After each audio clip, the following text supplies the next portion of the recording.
Oh, estás puesto en mute para que enciendas el micrófono. Sí, ahora sí. Ah, perfecto, ahora Eh, sí. Gracias, Yesser, y saludo a los hermanos que están acompañándonos en esta noche. Lamento que no pueda estar con ustedes todos los miércoles, ustedes saben, pero de vez en cuando me conecto.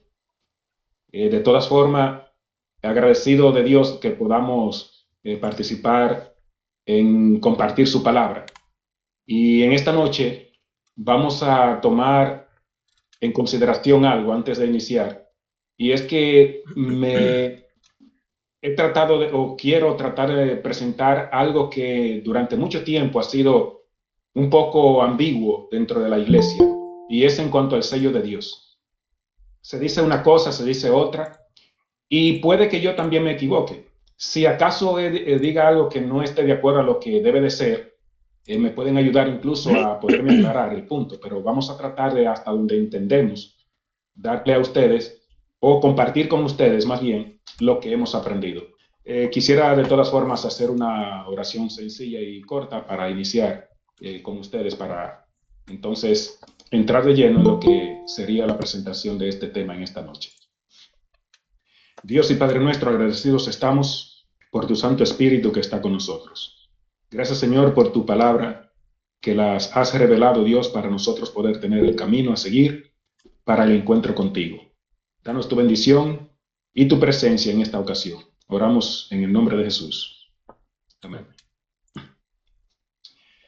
Bien, mis hermanos, como ya les acabo de decir, pues se ha dicho mucho en cuanto al sello de Dios dentro de la iglesia adventista especialmente, pero hay algunas ambigüedades, y estando precisamente hace unos años en la iglesia donde he estado participando como miembro, pues trajeron a un joven pastor, diría todavía estudiante de teología, y él presentó el sello de Dios como que el Espíritu Santo es el sello que se nos pone.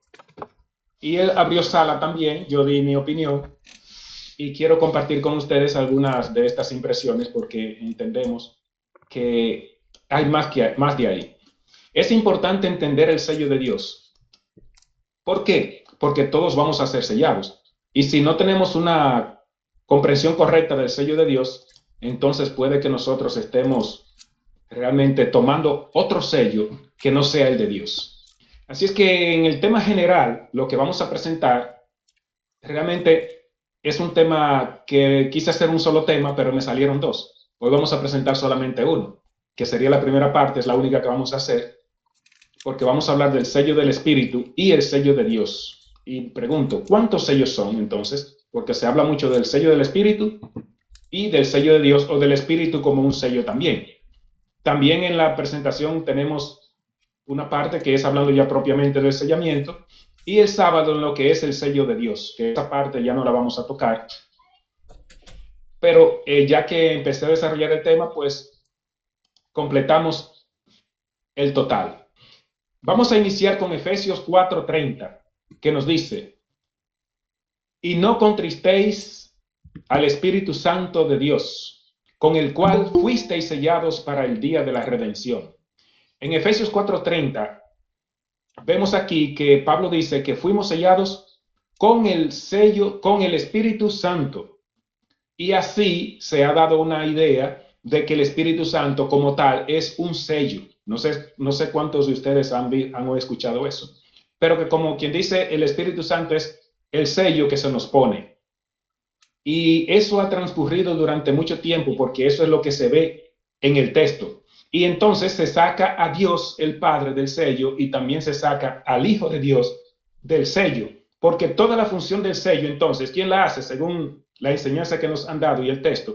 Pues la hace sencillamente el Espíritu Santo. Miren ahora, porque eso es parte de lo que vamos a ver, de aclarar algo, si es posible, de lo que dice el comentario bíblico adventista, que es la línea oficial prácticamente de la iglesia en cuanto a este tema. Y en el comentario bíblico adventista, tomo 6, de Efesios 4:30, nos dice, en la palabra contristéis, analizando, para no leerlo todo, ellos dicen que ese imperativo griego puede traducirse: no sigas contristando o deja de contristar. La personalidad del Espíritu Santo está aquí claramente definida. Eso es lo que yo quiero resaltar en el comentario, que ellos están diciendo que aquí la personalidad del Espíritu está claramente definida. Pero ¿cuál Espíritu? Sencillamente la personalidad del Espíritu Santo de la Trinidad, el tercer Dios, como ellos le llaman. Solo las personas pueden entristecerse y ahí recalcan que Él es una persona como el Padre es persona y como el Hijo es persona, independientemente de ellos dos. Eso es en el comentario bíblico. También ellos dicen que vayan a Mateo 12:21 para que vean más sobre eso. Pero por el tiempo solo vamos a limitarnos a la síntesis de lo que queremos. En la palabra sellados de Efesios 4:30, ellos dicen, en un pasaje anterior, hablando del capítulo 1, 12 y 13, se dice que los creyentes fueron sellados en Cristo. Ahora van aclarando y poniendo algo más. Ahora relacionan el sello con Cristo. Los creyentes fueron sellados en Cristo. Aquí se afirma que son sellados por el Espíritu Santo. ¿Notan ustedes la incongruencia que hay? Primero dicen que los creyentes fueron sellados en Cristo, pero luego dicen que son sellados por el Espíritu Santo. Entonces, ¿cuál de los dos fue quien los selló? ¿Fue Cristo o fue el Espíritu Santo? Seguimos.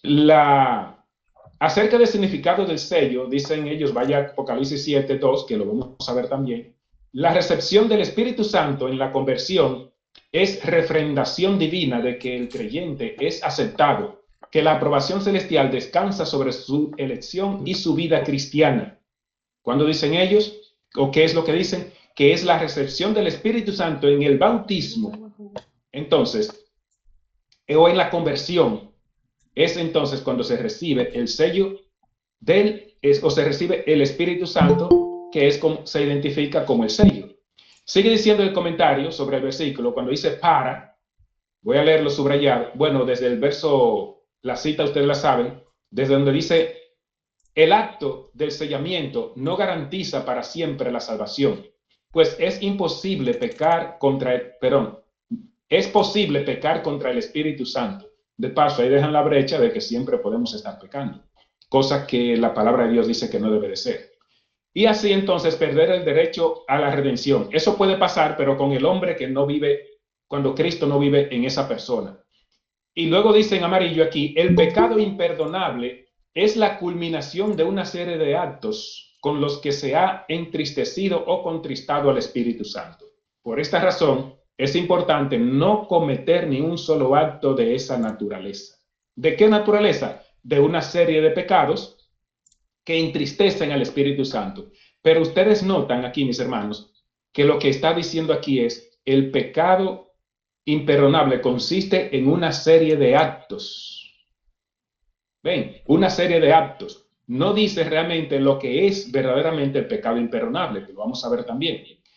Eso es entonces, mis hermanos, lo que dice el comentario bíblico sobre este versículo, pero veamos qué dice la inspiración. En el deseado de todas las gentes, ¿quiénes son mis hermanos? Dice la hermana White, cualquiera que sea el pecado, si el alma se arrepiente y cree, la culpa queda lavada en la sangre de Cristo, pero el que rechaza la obra del Espíritu Santo se coloca donde el arrepentimiento y la fe no puede alcanzarle. Entonces, ¿qué es lo que hace que uno no pueda alcanzar el perdón? Rechazar la obra del Espíritu Santo.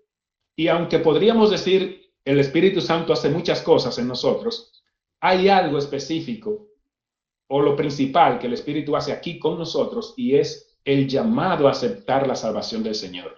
El que rechaza ese llamado entonces se pone donde la salvación o se coloca donde el arrepentimiento y la fe no lo pueden alcanzar. Es por el Espíritu Santo, sigue diciendo ahora la hermana Juan, es por el Espíritu Santo como obra Dios en el corazón.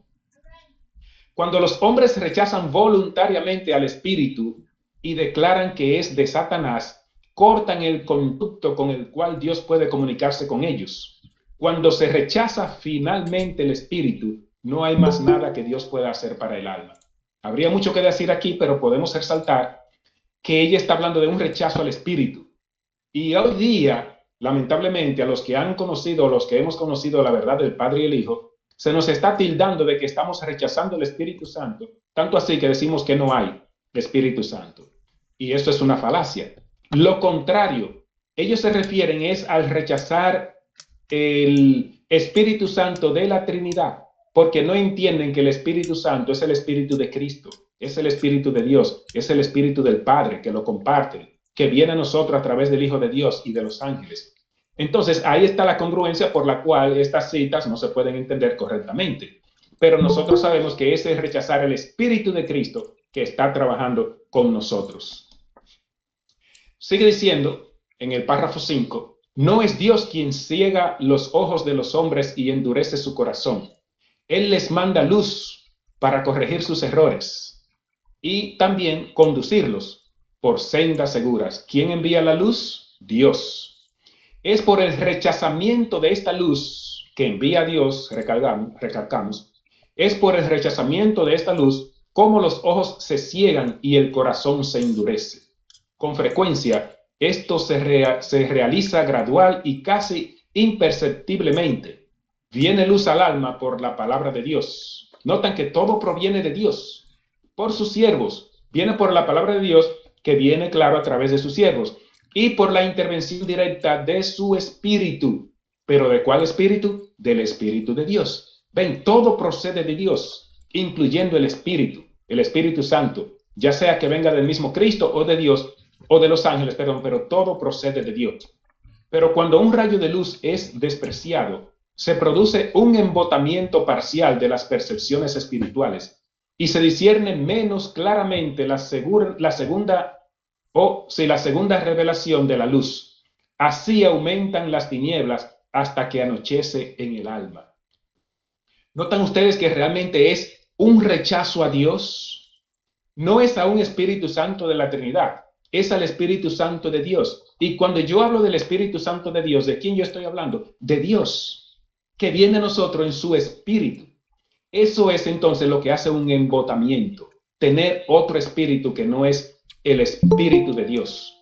Continuamos con el párrafo 11 que nos dice, la manifestación más común del pecado contra el Espíritu Santo, aquí viene la definición más clara que vemos, la manifestación más común del pecado contra el Espíritu Santo consiste en despreciar persistentemente la invitación del cielo a arrepentirse.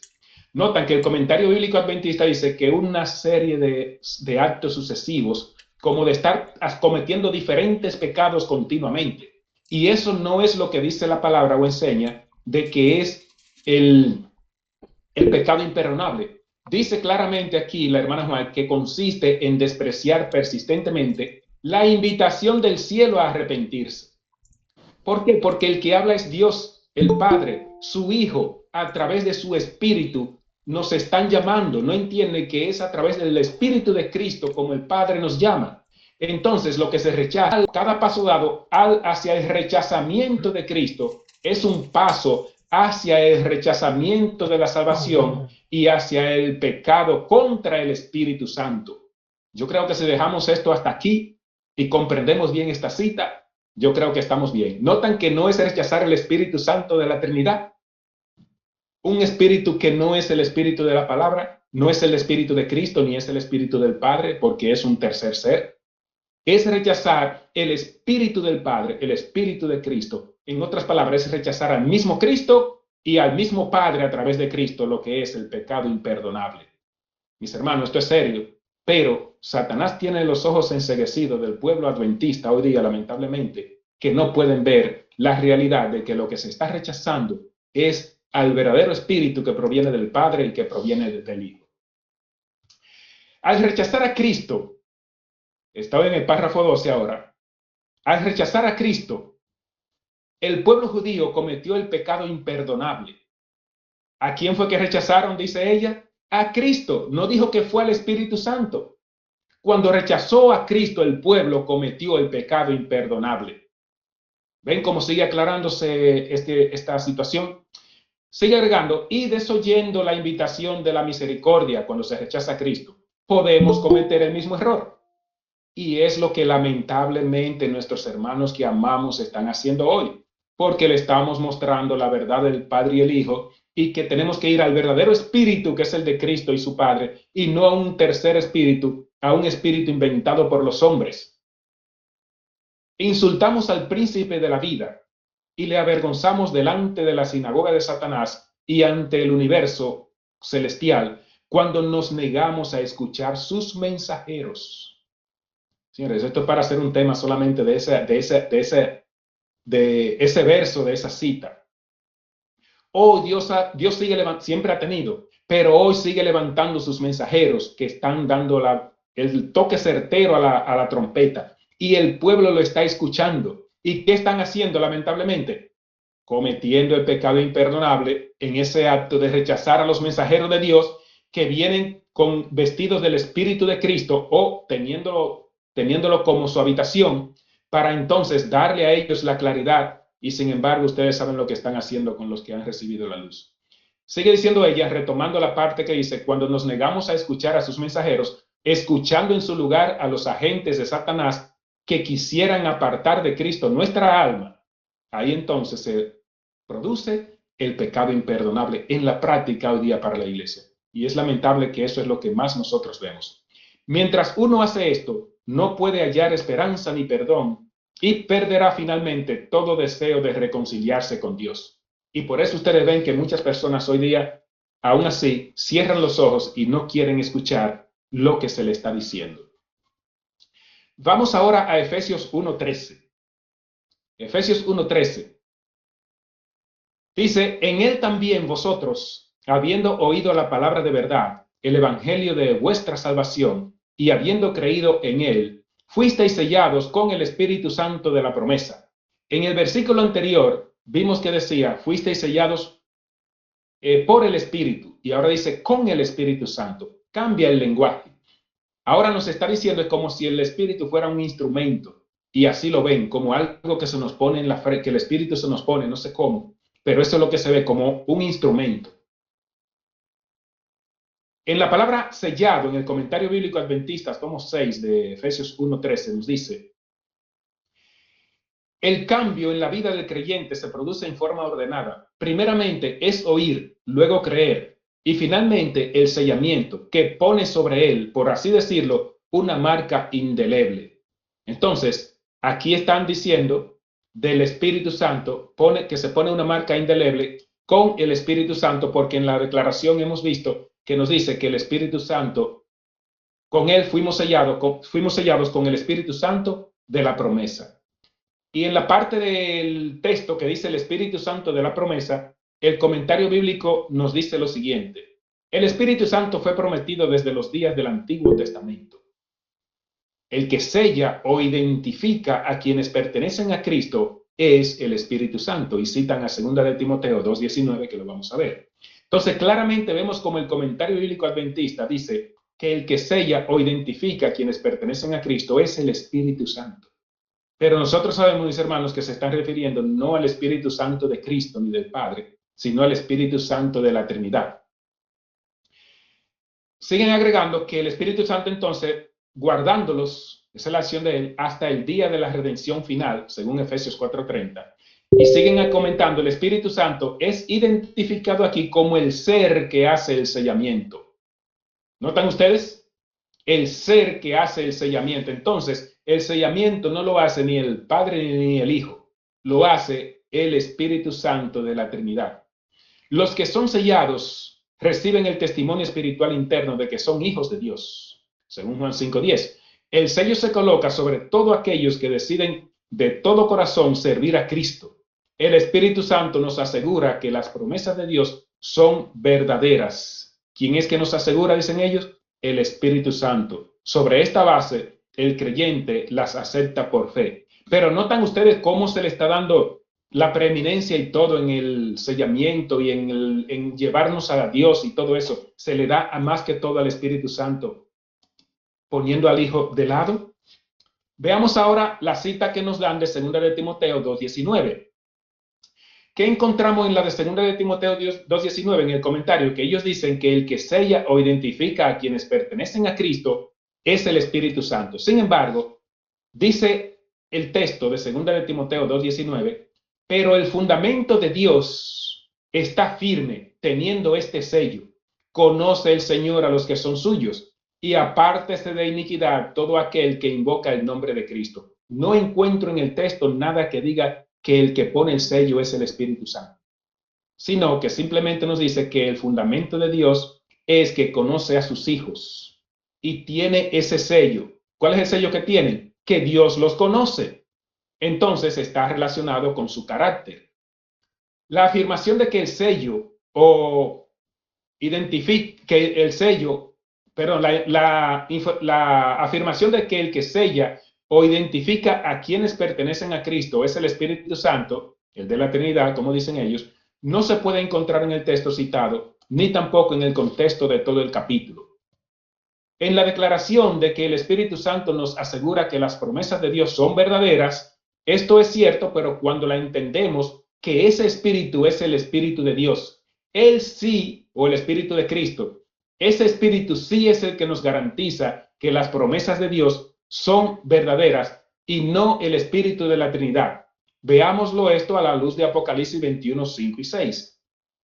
Dice el verso 5, y el que estaba sentado en el trono dijo, he aquí yo hago nuevas todas las cosas, y me dijo, escribe, porque estas palabras son fieles y verdaderas. El que se asegura que lo que dice sus palabras son fieles y verdaderas, aquí nos dice que es el que está sentado en el trono. Podríamos decir entonces el Padre. Sí, el Padre se sienta en el trono. Podríamos decir es el Hijo, se sienta al lado del trono con su Padre o en su trono. Por lo tanto, en pocas palabras, quien dice o asegura que sus palabras son fieles y verdaderas es el Padre que nos envía sus palabras a través de Cristo y vienen a través del Espíritu de Cristo, ya sea de Él directamente o por sus ángeles. Y sigue diciendo el 6, y me dijo, hecho está, yo soy el alfa y omega, el principio y el fin, el que tuviere sed, yo le daré gratuitamente de la fuente del agua de vida. Entonces, en estos textos, mis hermanos, vemos cómo la preeminencia la tiene Dios y el que asegura todas las cosas es Dios a través de su Hijo. En el versículo que nos dice la palabra arras, del griego arrabón, la idea general de este pasaje es que el Espíritu Santo había sido prometido en la palabra de Dios. Sigo diciendo lo que dice el comentario bíblico. Y cuando los creyentes aceptaron la palabra, recibieron el Espíritu Santo y fueron sellados. Eso es lo que dice el comentario bíblico y es lo que la gente cree. Cuando los creyentes aceptaron esa palabra, recibieron el Espíritu Santo y fueron sellados. Este sellamiento es a su vez una garantía adicional del cumplimiento final de todas las promesas divinas hechas al hombre, según el comentario. Pero veamos qué interesante. Si cuando los creyentes aceptan la palabra, lo que aceptan es el Espíritu Santo de la Trinidad, entonces ¿dónde queda Cristo? ¿A quién es que hay que aceptar para salvación? ¿O al Padre a través de Cristo? ¿Dónde quedan? Encontramos, mis hermanos, que la promesa de Dios al mundo es Cristo. Ahora bien, dice Juan 14, 16, 17, 19 y 20. Les voy a leer esos versículos, pero el comentario que tenemos al principio es que encontramos que la promesa de Dios al mundo es Cristo. Ahora bien, dice el texto de Gálatas 3:16, a Abraham fueron hechas las promesas y a su simiente. Y no dice y a las simientes como si hablase de muchos, sino como de uno, y a tu simiente, la cual es Cristo. Y después de su primera venida, es el mismo Cristo que viene en su espíritu. La simiente, lo que Dios prometió fue a Cristo Jesús. Después que Cristo Jesús se fue, conocemos los textos, que Él prometió volver, pero en su espíritu. La simiente prometida por el único conducto o la única vía de ir al Padre es a través de Cristo. No es como dijo la cinta anterior, que cuando aceptamos la palabra, lo que recibimos es al Espíritu Santo. Sí recibimos al Espíritu Santo, pero el de Cristo. Y ahí estamos aceptando a quién, a Cristo, no al de la Trinidad. En el verso 16 de Juan 14, ahora voy a leerles en Juan 14, 16, 17, 19 y 30, perdón, y 20, nos dice, y yo rogaré al Padre y os dará otro consolador para que esté con vosotros para siempre. El Espíritu de verdad, no el de la Trinidad, aclaro, sino el Espíritu de verdad, que es el de Él, al cual el mundo no puede recibir porque no le ve ni le conoce. Pero vosotros le conocéis porque mora en vosotros y estará mora con vosotros y estará en vosotros. Sencillo, el verso 17 nos dice que esa promesa que Jesús hizo de que vendría otro consolador no es más que el Espíritu de verdad que estaba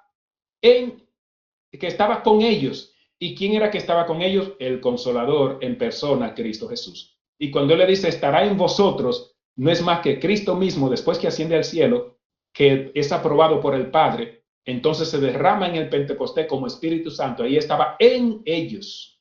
Primero estaba con ellos, al lado de ellos, pero después del Pentecostés ahora estaba en ellos, dentro de ellos, el mismo Cristo Jesús. Y ese es el Espíritu Santo de la promesa que Él prometió, no el de la Trinidad. La promesa se cumplió, lo que Dios prometió en Cristo cuando vino primero en su humanidad, aunque claro, estaba trabajando siempre con su Espíritu aún en el Antiguo Testamento.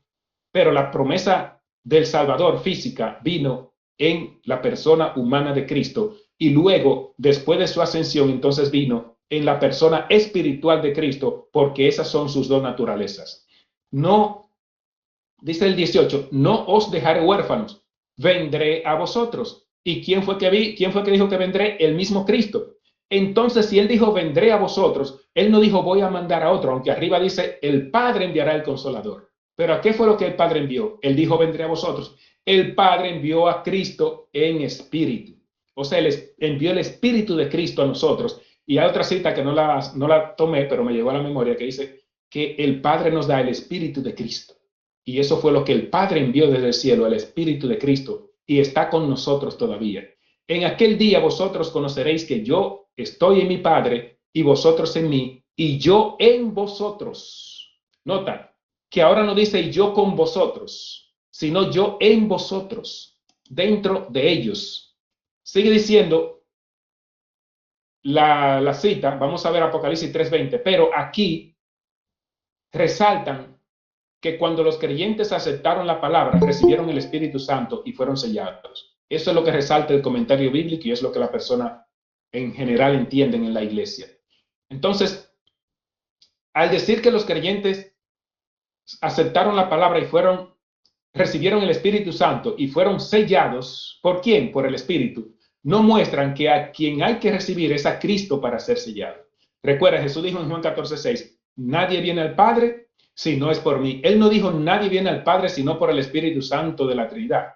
Pudo haber dicho si no es por mi Espíritu Santo, ahí estaba bien, pero él no dijo eso, dijo si no es por mí, dándole un énfasis a su personalidad como quien es el conducto para llegar a Cristo. Dice el verso 40 de Mateo 10:40, el que a vosotros recibe, a mí me recibe, y el que me recibe a mí, recibe al que me envió. ¿Ven la cadena? ¿A quién es que hay que recibir? No es al Espíritu Santo de la Trinidad. Jesús dice, el que a vosotros recibe, o sea, uno de nosotros que lo reciben para darle la palabra, dice, a mí me recibe. Cuando entramos en la casa de alguien en el nombre del Señor y nos recibe, no es a nosotros, nos reciben a nosotros personalmente, pero realmente están recibiendo a Cristo Jesús, dijo él. Y el que le recibe a Cristo, ¿a quién recibe al final? A su Padre. ¿Ven la cadena? ¿Dónde está el Espíritu Santo de la Trinidad? Aquí no aparece. ¿Por qué? Porque no se recibe al Espíritu Santo para salvación, el de la eternidad. Se recibe a Cristo Jesús en espíritu y Él nos conduce al Padre.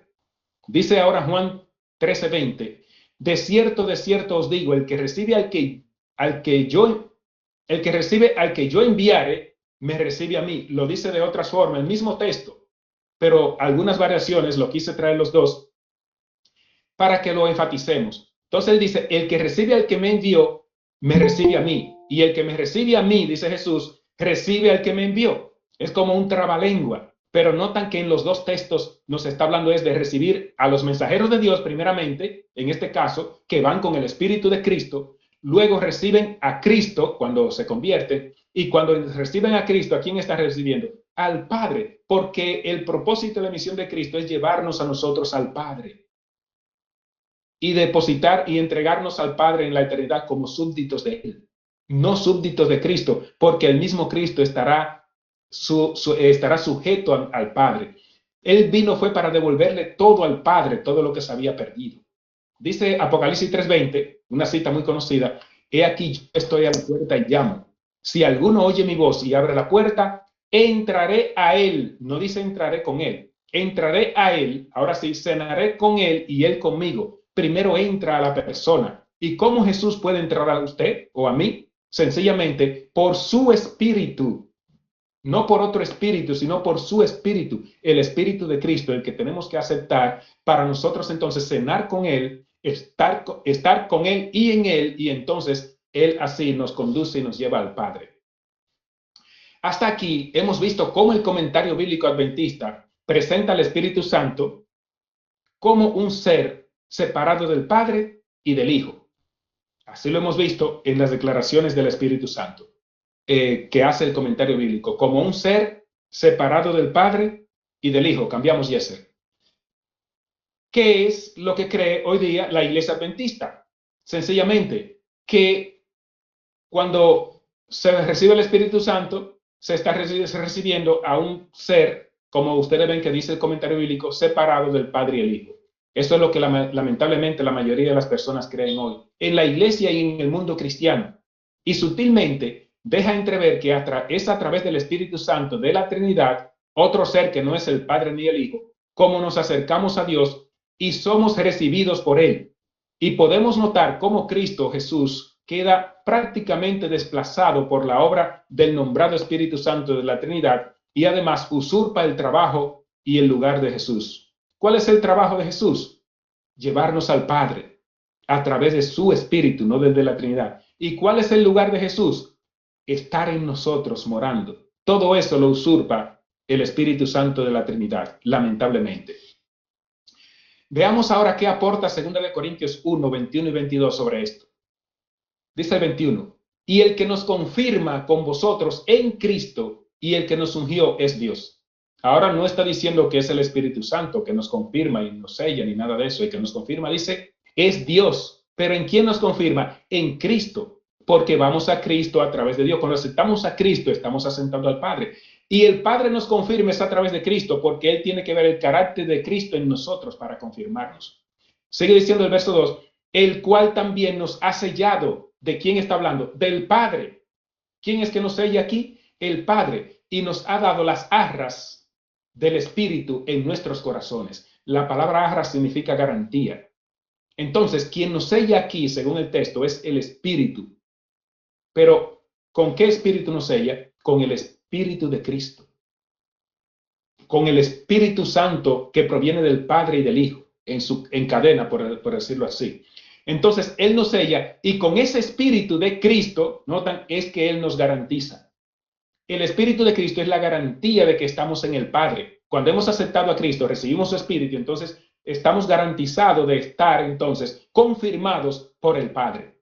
Eso es lo que yo entiendo que mejor nos muestra esta situación en 2 Corintios 1, 21 y 22, de que el Padre es que nos sella a través de su Hijo y así nos recibe y nos confirma. Aquí entonces, mis hermanos, aparece que Dios es el que sella y unge. La garantía del Espíritu en nuestros corazones es el Espíritu de Cristo, porque dice, el que nos confirma en Cristo.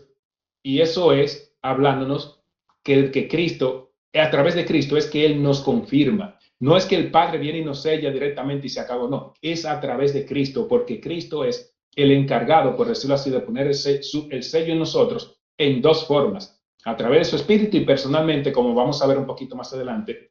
Espero que el tiempo nos alcance, que yo creo que no. Todo lo que tiene el Padre, dijo Jesús, es mío. Por eso dije que tomará de lo mío y os lo hará saber. Entonces, en un sentido, si el sello es de Dios, el Padre, también lo es del Hijo, porque lo recibe del Padre y Él lo puede conceder. Dice el verso 18, y Él es la cabeza del cuerpo que es la iglesia, el que es principio, el primogénito de entre los muertos, para que en todo tenga la preeminencia, por cuanto agradó al Padre que en él habitase toda la plenitud, y por medio de él reconciliar consigo todas las cosas, así las que están en la tierra como las que están en el cielo, haciendo la paz mediante la sangre de su cruz. Colosenses 1:18. Podemos concluir que el sello de Dios también ha sido otorgado a su Hijo para concederlo, y lo hace en su Espíritu aquí en nosotros. Por lo tanto, mis hermanos, vemos aquí cómo hay contrariedad entre lo que se enseña en la iglesia y a través del comentario con lo que dice la palabra. Veamos ahora Juan 6:27 y el comentario bíblico tomo 5 sobre este texto. Dice Juan 6:27, trabajad no por la comida que perece, sino por la comida que a vida eterna permanece, la cual el Hijo del Hombre os dará, porque a éste señaló Dios el Padre. ¿Quién es que va a dar la comida? La vida eterna, el Hijo. ¿Pero por quién? Porque lo señaló Dios el Padre. Él es el conducto. Y el Padre lo señaló, lo marcó, como que en Cristo es que realmente nosotros recibimos el pan de vida. La vida eterna se recibe por el que Dios el Padre señaló, que no es otro que Cristo Jesús. La palabra señaló, en el comentario bíblico tomo 5 de Juan 6:27, ha marcado con su sello. Dice, tomando la Biblia de Jerusalén, dice que ha marcado con su sello en esa parte, que dice señaló. Ahí en esa versión se usa, ha marcado con su sello. Entonces, para no abundar mucho sobre el sello, sabemos que en la antigüedad era un signo de confirmación personal. Se usa para indicar que el Padre ha testificado que Jesús es el Hijo. Todos los milagros de Jesús obrando por el poder del Padre. Aquí incluso hay una contradicción en cuanto a la enseñanza de la Trinidad, porque dice que se usa para indicar que el Padre ha testificado que Jesús es el Hijo. Y hoy día, lamentablemente, se está contradiciendo incluso que Jesús es el Hijo de Dios. Fueron testimonios tales. Sin embargo, puesto que el sellamiento está relacionado particularmente por Pablo con la recepción del Espíritu Santo que generalmente acompañaba el bautismo, no parece fuera de lugar entender que la referencia específica de Jesús aquí es su propia recepción del Espíritu, acompañada por la aprobación de su Padre en ocasión de su bautismo. Ahora ellos hacen un comentario y dicen que cuando Jesús se bautizó, recibió el Espíritu Santo, pero que esa recepción fue porque el Padre aprobó que él recibiera el Espíritu Santo. En otras palabras, el tercer ser. Pero sabemos que no, que el Espíritu que vino fue el Espíritu del Padre. El Padre aprobó a Jesús directamente. La hermana Juan incluso dice que los ángeles querían venir a darle la noticia a Jesús y el Padre le dijo, no, eso lo hago yo. Estoy parafraseando. Y él mismo vino en el bautismo de Jesús y se presentó como rayos de luz de paloma, pero por su espíritu, y la voz que se escuchó fue la voz del Padre. Entonces no es lo mismo lo que nos han enseñado con el bautismo de Jesús en la iglesia, de que la aprobación fue del Espíritu Santo de la Trinidad, fue el Espíritu del Padre el que lo confirmó en el bautismo. Otra vez podemos ver cómo el comentario presenta al Hijo o al Espíritu Santo como un ser separado del Padre y el Hijo en la situación del bautismo, y que Cristo los recibe juntamente con la aprobación del Padre, con la aprobación del Padre. No que el Padre vino y aprobó, porque la presencia del Espíritu en el bautismo de Jesús no fue que el Padre mandó el Espíritu para que lo aprobara, no. Fue la aprobación directa del Padre en su Espíritu hacia Jesús. Ven, pero nos deja ver el comentario y la iglesia que Cristo lo recibe juntamente con la aprobación del Padre y no directamente de él, como si se tratara de otra persona indiferente o diferente o independiente del Padre en la ocasión del bautismo de Jesús. Parece además querer dar a entender que aquí el Espíritu sella o en este caso unge a Cristo independientemente del Padre. Esos son razonamientos que yo he hecho, que los quise escribir para que no se me escapara, porque si no lo escribo se me va. Y repito eso, parece además querer dar a entender que aquí el Espíritu sella o unge, en este caso, a Cristo, independientemente del Padre, o sea, haciendo una obra separada del Padre. ¿Cuándo el Espíritu trabaja separado del Padre o del Hijo? Nunca, porque el Espíritu es el Espíritu del Padre y el Espíritu del Hijo. Podemos ver la intención, es hacernos ver que el sellamiento lo hace la nombrada tercera persona de la Trinidad, que no es ni el Padre ni el Hijo, y nos desliga de quién es realmente quien nos sella. Veamos ahora con quién o quiénes se relaciona el sellamiento. Efesios 4:30 nuevamente. Y no contristéis al Espíritu Santo de Dios, con el cual fuisteis sellados para el día de la redención. Cuando dice el Espíritu Santo de Dios, no ven que es el Espíritu de Dios, sino como que es una pertenencia de Dios, pero no sé cómo porque es una persona separada de él. Notan cuántas incongruencias hay en la doctrina de la Trinidad. Entonces en Efesios 1:3 dice, nuevamente, en él también vosotros habiendo oído la palabra de verdad, el evangelio de vuestra salvación, y habiendo creído en él, fuisteis sellados con el Espíritu Santo de la promesa. ¿Cuál es el Espíritu prometido? Notan que el texto nos dice que primero creemos en quién, en él. ¿Y en cuál? Él, en Cristo Jesús. Y después que creemos en él, entonces somos sellados por el Espíritu Santo de la promesa. ¿Cuál espíritu? El Espíritu de Cristo, que también nos es dispensado a través de los ángeles. Juan 14. Textos que ya ustedes conocen mucho. Por eso lo vamos a pasar rápido. Yo rogaré al Padre y os dará otro consolador. Dice el Espíritu de verdad, porque mora con vosotros y estará en vosotros. Ya lo vimos. Y dice, vendré a vosotros en el 18. En el 21 dice, el que tiene mis mandamientos y los guarda, este es el que me ama, y el que me ama será amado de mi Padre, y yo le amaré y me manifestaré a él. ¿Cuándo se manifestó a nosotros? Cuando viene en su espíritu. Empezó en el Pentecostés. Los 22 nos dice, le dijo Judas, el Iscariote, Señor, ¿cómo es que te manifestará a nosotros y no al mundo? Respondiendo Jesús le dijo, el que me ama a mí, el que me ama, mi palabra guardará, y mi Padre le amará, y vendremos a él y haremos morada en él. Quise traer el texto, no lo voy a explicar mucho porque la conocen, pero el último versículo nos dice que el Padre y el Hijo son los que vienen y hacen morada en nosotros, no el Espíritu Santo de la Trinidad. El Padre y el Hijo en su espíritu, en el espíritu del Padre, en el espíritu del Hijo, son los que hacen morada en nosotros. Y ese es el espíritu que tenemos nosotros que recibir. Gálatas 4, 6. Y por cuanto sois hijos, Dios envió a vuestros corazones el espíritu de la Trinidad.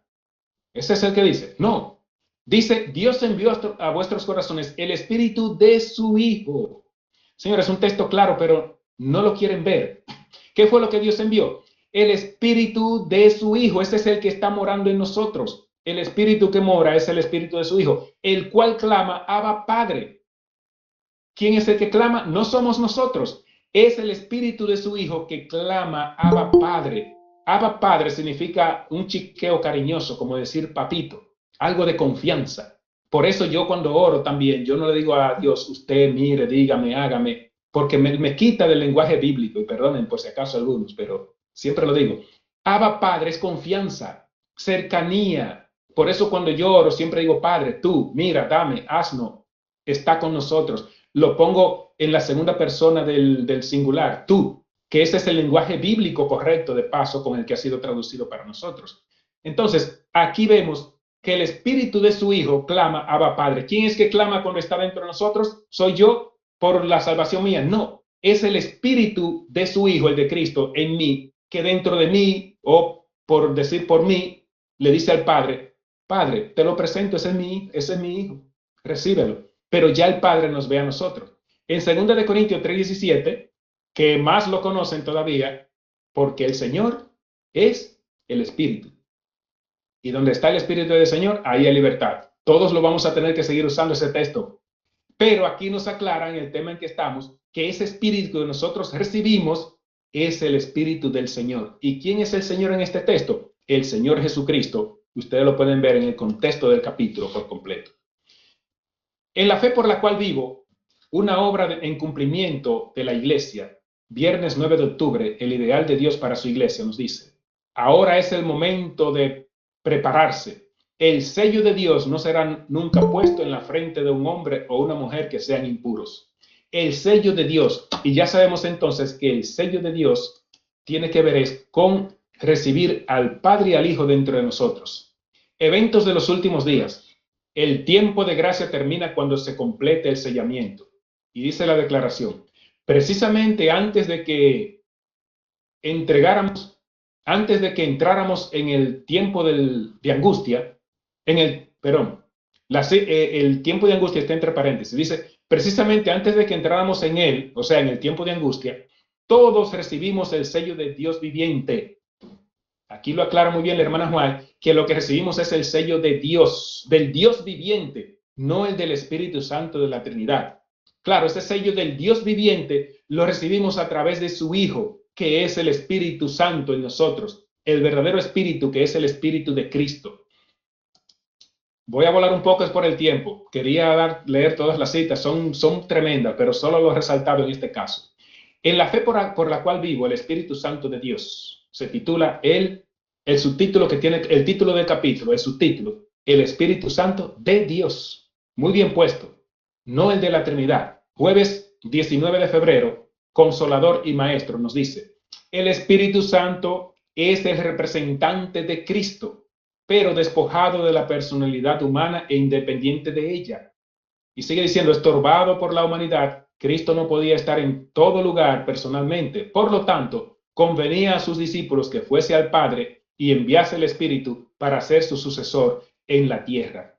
Nadie podría entonces tener ventaja por su situación o su contacto personal con Cristo. Por el Espíritu, el Salvador sería accesible a todos. Él era el consolador cuando estaba con los discípulos en persona.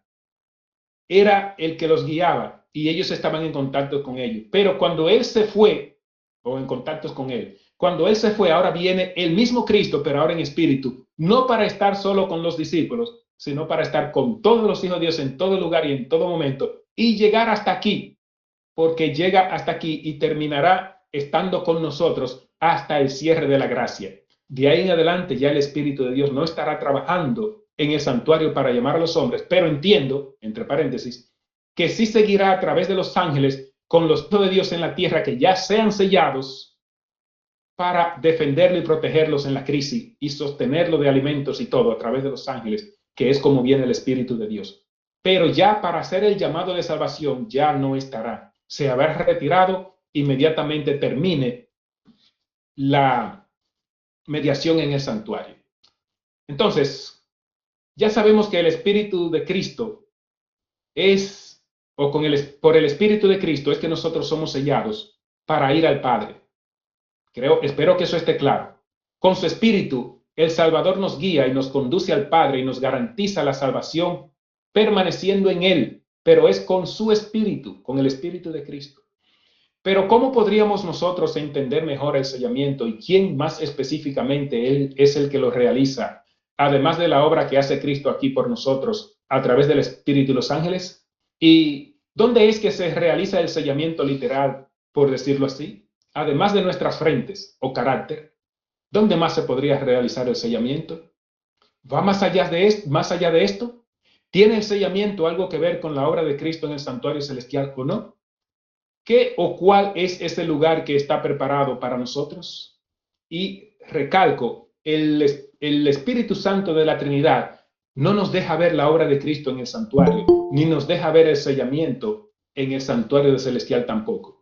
Esta parte que pasó, yo creo que estamos bien de acuerdo, pero ahora yo espero que también podamos estar de acuerdo en esta, porque vamos a hablar de lo que Cristo hace en el santuario en unos minutos, en estos momentos. Cuando abrió el quinto sello, vi debajo del altar las almas que habían sido muertos por causa de la palabra de Dios y por el testimonio que tenían, y clamaban a gran voz diciendo, ¿hasta cuándo, Señor, santo y verdadero, nos juzga y vengas nuestra sangre de los que moran en la tierra? Y se les dieron vestiduras blancas y se les dijo que descansasen todavía un poco de tiempo hasta que se completara el número de sus consiervos y sus hermanos que también habían de ser muertos como ellos. Sabemos que aquí está hablándonos de un tiempo de que todavía faltaban algunos hermanos para ser señalados, vamos a llamarle así, o para ser identificados como siervos de Dios para completar el número de los salvados. Pero ellos dicen, ¿hasta cuándo no juzga? ¿Hay algo que tiene que ver el juicio con el sellamiento? Dice el verso 9, mientras yo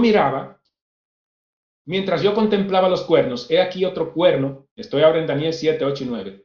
Mientras yo contemplaba los cuernos, he aquí otro cuerno pequeño que salía de entre ellos, y delante de él fueron arrancados 3 cuernos de los primeros. Y aquí este cuerno tenía ojos como de hombre, y una boca que hablaba grandes cosas. Estuve mirando hasta que fueron puestos tronos, y se sentó un anciano de días, como vestido de blanco, como la nieve, y el pelo de su cabeza como lana limpia. Su trono llama de fuego, y sus ruedas, y las ruedas del mismo fuego ardiente. Un río de fuego procedía y salía de delante de él. Millares de millares le servían y millones de millones asistían delante de él. El juez se sentó y los libros fueron abiertos. No vamos a explicar el significado de todo eso. Solo quiero que en estos textos vean la visión del juicio. Se ponen tronos y los tronos están relacionados ¿con qué? Con el juicio, con juzgar. de reinar también, pero también con juicio. Entonces, ¿qué ocurre en el juicio? Se abren los libros. ¿Y para qué se abren los libros? ¿No será para ver algo y confirmar? ¿Y escribir también posiblemente? El verso 18 de Apocalipsis 11, 18 y 19 nos dice, y se airaron las naciones, y tu ira ha venido, y el tiempo de juzgar a los muertos y de dar el galardón a tus siervos los profetas, y a los santos y a los que temen tu nombre, y a los pequeños y a los grandes, y de destruir a los que destruyen la tierra. Y el templo de Dios fue abierto en el cielo, y el arca de su pacto se veía en el cielo, y hubo relámpagos y voces y truenos y grande granizo. En esta ocasión, aquí se está describiendo, es el momento del juicio, que comienza en 1844, que es lo que corresponde también a la visión de Daniel 7, cuando se abren los libros para trabajar o juzgar a los que van a ser salvos. Entonces, si el sellamiento es ponerle el sello a los que están vivos en la tierra solamente, entonces, ¿qué pasa con los que murieron? ¿No serán sellados? Entonces, tiene que haber un proceso de sellamiento que no comenzó antes de 1844, sino después. Tiene que haber un proceso con ellos de sellarlos también en sus frentes, por decirlo así, no literal, pero ellos están muertos, no tienen frente. Es el carácter, recuerden. Entonces, ellos van primero. ¿Y qué es lo que se hace en el cielo? Un juicio. En ese juicio yo entiendo que se produce la segunda fase o el paralelismo del sellamiento que se hace aquí en la tierra a través del Espíritu Santo, confirmando, viviendo en nosotros el Espíritu de Dios, el Espíritu de Cristo, y ahí se confirma como hijo de Dios al individuo, pero a su vez, Cristo en el santuario del cielo, en el juicio, cuando pasa ese nombre que tiene el Espíritu de Dios, que está sellado por el Espíritu en la tierra aquí, entonces también en el cielo, Cristo sella o pone el sellamiento de su nombre al lado del libro de la vida, diciendo, serás salvo, inscribe el nombre de su Padre, salvación o la Nueva Jerusalén, como dice la palabra de Dios.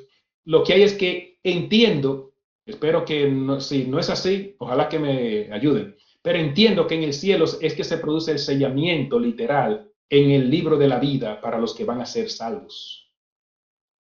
Entonces, lo veo el sellamiento en un solo periodo, pero en dos fases, 1844 hasta el cierre de la gracia. Pero lo veo en dos fases, aquí a través del Espíritu Santo y los ángeles que viene, o del Señor Jesús, del Espíritu de Cristo, y en el santuario, Cristo como hombre, como sacerdote, pero en su personalidad humana, confirmando a los que van a ser salvos, porque si Él no hace el trabajo que hace en el santuario, ¿quién podrá ser sellado en la tierra?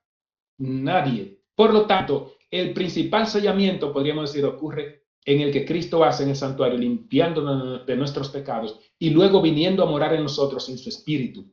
Por lo tanto, yo ahora creo entender que es una doble fase de sellamiento, una doble confirmación del sellamiento cuando Cristo viene a nosotros y cuando nos confirma en el libro de la vida.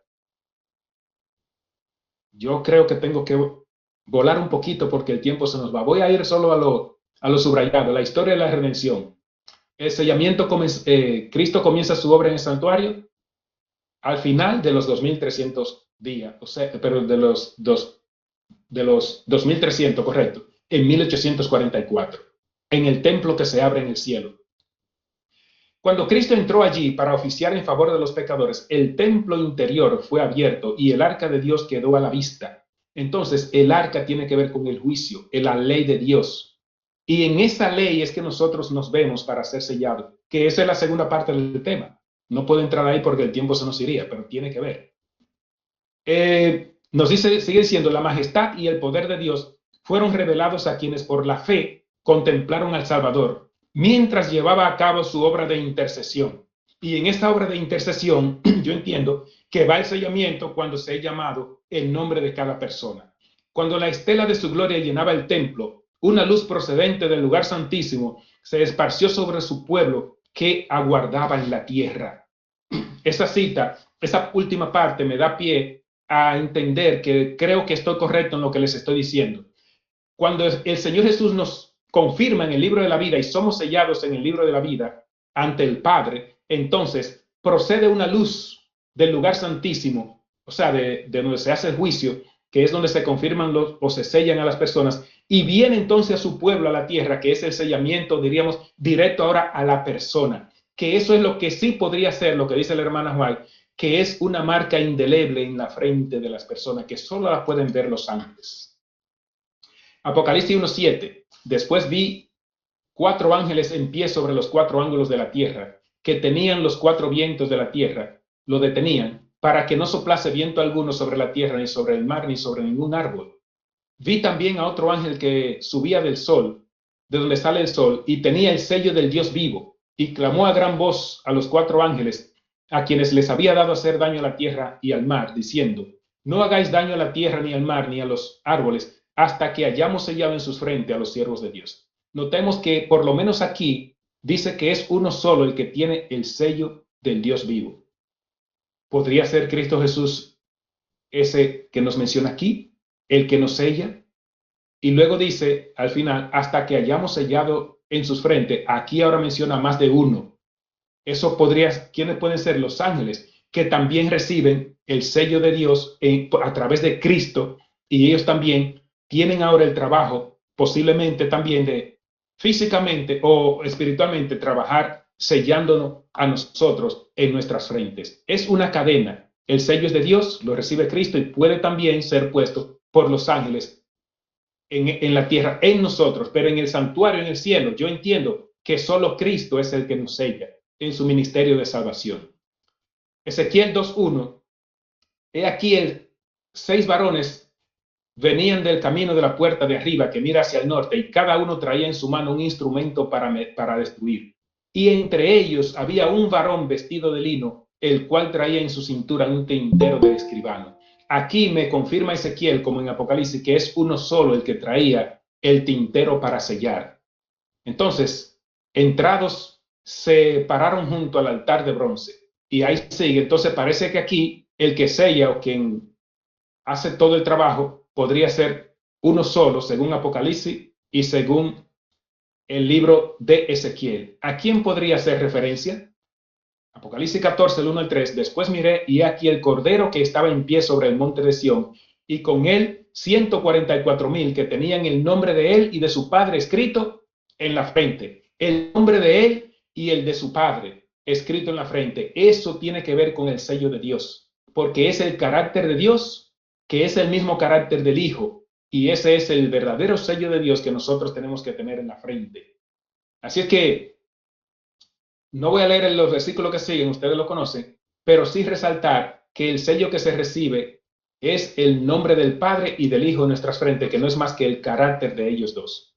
Y por lo contrario, Apocalipsis 13, 12 y 8, cuando habla de la bestia, que era semejante a un leopardo, y sus pies como oso y boca como de león, y el dragón le dio poder y trono y grande autoridad, y la adoraron todos los moradores de la tierra, cuyos nombres no están inscritos en el libro de la vida del Cordero, que fue inmolado desde el principio del mundo. ¿Cómo podríamos relacionar este texto con lo que decimos de que el sellamiento Cristo lo realiza también en el santuario, por decirlo así, literalmente en el libro de la vida? Porque dice aquí que los que reciben la marca de la bestia no tienen el nombre de ellos escritos en el libro de la vida del Cordero. En otras palabras, no están confirmados en el libro de la vida y ratificado por el Señor, porque el sello es una autorización, es una identificación de pertenencia. Entonces, como no pertenecen al Señor, no pueden estar en el libro de la vida, no están sellados con el sello de Dios, con el Espíritu Santo de Cristo y de Dios, que es el verdadero sello. Apocalipsis 20, 12 y 15, también en el 12, la última parte nos dice: y fueron juzgados los muertos por las cosas que estaban en los libros, según sus obras.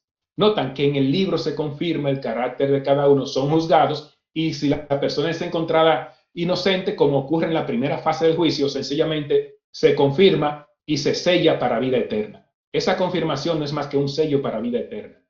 Y luego sigue diciendo el texto que el mar entregó a los que estaban en él y todo eso. Y dice el verso 15, y el que no se halló inscrito en el libro de la vida fue lanzado en el lago de fuego. Notan que en el cielo tiene que haber una confirmación o un sellamiento para nosotros ser salvos, y eso se traslada a la tierra en nosotros, en nuestra persona física, a través del Espíritu para confirmarnos y sellarnos. Por eso veo el sellamiento en un solo periodo, pero en una secuencia de dos fases, podría decir simultánea, sellando en el cielo y sellando aquí en la tierra. No se turbe vuestro corazón. Juan 14, 1 al 3. Creed en Dios, creed también en mí. En la casa de mi Padre muchas moradas hay. Si así no fuera, os lo hubiera dicho. Voy pues a preparar lugar para vosotros. Y si me fuere y os preparare lugar, vendré otra vez y os tomaré a mí mismo para que donde yo estoy, vosotros también estéis. ¿Qué encontramos aquí? Muchos creen que las casas los lugares que el Señor se fue a preparar son casas. No, las moradas están hechas, dice el texto incluso. Él fue a preparar un lugar. ¿Qué lugar podría ser ese que Él fue a preparar para nosotros? Entendemos sencillamente que es nuestro lugar en el libro de la vida. El lugar donde somos sellados en el cielo y confirmados para salvación. En el juicio, en el se reserva todo y Cristo está en el lugar santísimo y nos reserva nuestra rayita, por decirlo así, el lugarcito de nuestro nombre en el libro de la vida, y ahí entonces estampa aprobado, por decirlo así, con el carácter de Él. Y cuando Él venga, viene a buscarse a aquel que tiene su carácter, porque tiene su sello, que es su carácter en su frente. Así que esto es lo que entendemos, que es el lugar que Cristo se fue a preparar para nosotros. Es en el libro de la vida, no las moradas. Dios nos cuida el tiempo del zarandeo. Por tanto, como el pueblo de Dios sea sellado en la frente, no se trata de un sello o marca visible, sino de una afirmación intelectual y espiritual en la verdad, del cual será imposible desviarlos. Tan pronto como el pueblo de Dios sea sellado y preparado para el zarandeo, este se producirá. En realidad ya ha comenzado. Los juicios de Dios se hallan ya sobre la tierra para darnos advertencias a fin de que podamos saber lo que nos espera. En esta cita queremos resaltar lo que ella dice, que el sello que se pone en la frente no es algo visible, sino que es un asentamiento intelectual en la verdad. Eso tiene que ver con la ley de Dios, con el carácter de Dios, con la verdad pura de Dios, con la verdad del Padre y el Hijo, incluyendo todo eso. Pero eso es una segunda parte que no vamos a presentar ahora. Sencillamente, eso es lo básico del sello, un asentamiento en la verdad. En eventos de los últimos días, el fin del tiempo de gracia, nos dice que, hablando del ángel con el tintero de escribano, regresó a la tierra y comunicó a Jesús que había cumplido su encargo, quedando sellados y numerados los santos. Esa es la obra de sellamiento en la tierra, la que puedo ver aquí. Vi entonces que Jesús, quien había estado oficiando ante el arca de los 10 mandamientos, dejó caer el incensario y alzando las manos exclamó en alta voz, consumado es. Esa entonces es la obra del sellamiento que hace Jesús en el cielo. Las dos partes simultáneas. Por su espíritu o a través de los ángeles, con los hombres y en el santuario, pues el mismo Jesús ministrando, porque si Él no ministra y nos confirma en el libro de la vida, no es verdad que nos va a sellar en la tierra con su Santo Espíritu. Joyas de los Testimonios, tomo 1. Peligros de la juventud. Pero el vivir de tal manera que nuestros caminos agraden a Dios y nuestros nombres estén registrados en el libro de la vida, requerirá vigilancia y oración y abnegación y sacrificio de nuestra parte. Entonces, ¿qué es lo que dice aquí? Y nuestros nombres estén registrados en el libro de la vida. Eso tiene que ver, entiendo, con el sellamiento que hace Cristo de nosotros en el santuario. En la visión de Daniel 7, estuve mirando hasta que fueron puestos tronos y se sentó un anciano de días.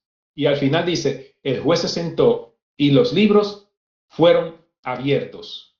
No es más que lo que se hace la obra en el santuario. Así se presentó la visión del profeta, el día grande y solemne, en que los caracteres y vidas de los hombres habrán de ser revisados ante el juez de toda la tierra. ¿Notan la obra del santuario? Y en que todos los hombres se les dará conforme a sus obras. ¿Eso se confirma dónde? En el santuario. En el sellamiento entiendo yo que Jesús hace en el santuario. El anciano de días es Dios el Padre. Eso es explicando el versículo anterior de Daniel que vimos. El anciano de días es Dios el Padre. Eso lo dice la hermana Juan, no son mis palabras ahora. Él es Él, Dios el Padre, autor de todo ser y de toda ley, quien debe presidir en el juicio, y millares de millares y millones de millones de santos ángeles como ministros y testigos están presentes ante el tribunal de Cristo. Podemos ver la gran obra que se hace de juicio, pero eso incluye el sellamiento de los hijos de Dios. El libro de la vida contiene el nombre de todos los que entregaron alguna vez al servicio de Dios, que se entregaron al Señor. Contiene todos los nombres, por lo tanto, yo entiendo que han sido sellados por Cristo Jesús o confirmados, que es un sello, para salvación en su ministerio. Jesús dijo a sus discípulos: gozaos de que vuestros nombres estén inscritos en el cielo. San Pablo habla de sus fieles compañeros de trabajo, cuyos nombres están inscritos en el libro de la vida. Daniel, vislumbrando un tiempo de angustia cual nunca fue, declara que el pueblo de Dios será librado, es decir, todos los que se hayan inscritos en el libro. Y San Juan dice en el Apocalipsis que solo entrarán en la ciudad de Dios aquellos cuyos nombres estén inscritos en el libro de la vida y del Cordero. Lucas 10:20, Filipenses 4:3, Daniel 12:1 y Apocalipsis 21:27. Mis hermanos, entonces el sello de Dios está relacionado con la obra que Cristo hace en el santuario como sacerdote y como humano, y también con la obra que hace Cristo en espíritu o por su espíritu aquí en la tierra en nosotros. A medida que los libros de memoria se van abriendo en el juicio, la vida de todos los que hayan creído en Jesús pasan ante Dios para ser examinadas por Él, empezando con los que vivieron primero en la tierra. Nuestro abogado presenta los casos de cada generación sucesiva y termina con los vivos. Entonces, ¿cuándo termina el sellamiento? Sabemos que termina cuando Cristo deje de interceder en el santuario celestial.